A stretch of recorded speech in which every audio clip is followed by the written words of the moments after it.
Je, umeshajifikiria kuhusu retirement yako? Unafikiriaje ukiretire? Je, kuna pesa ambazo umeweka pembeni za kuweza kusaidia familia yako, kusaidia wewe mwenyewe binafsi?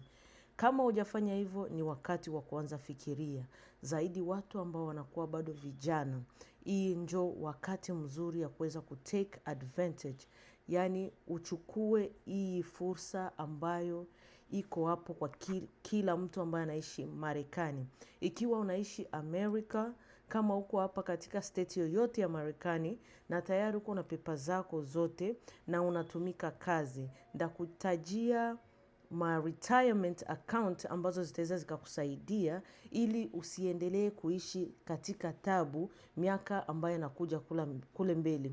Kwa sababu kati ya hizi retirement account kuna zile ambazo utaweza ukazitumia muda wowote ule, utaweza ukaanza toa pesa muda wowote ule bila kukuwa affected zaidi kama vile zingine ambazo pia tutataja. Ila kwa kuweza kuzitaja, acha nikupe moja moja kisha utaziandika chini. Kuna hizi retirement account zinazopatikana kazini tu.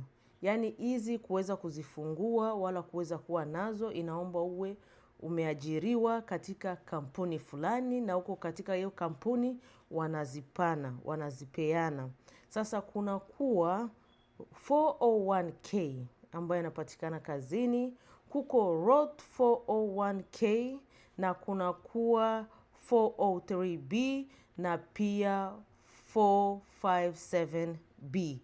Hizo aina za retirement zinapatikana kwa watu ambao wanaajiriwa katika makampuni mbalimbali. Sasa katika hizo pia kuna kuwa zingine ambazo zinakuwa tu ziko separate, yaani ziko tu zimewekwa kwa ajili ya non-profit na zingine ambazo zimewekwa tu pale kwa ajili ya watu ambao wanatumikia government, na kuko hizo zingine za kawaida tu ambazo ziko hapo kwa ajili ya kila mtu. Zile ambazo zinakuwa za kawaida tu za watu wote, kuna uwezekano uzipate kazini kote ambapo utatumika.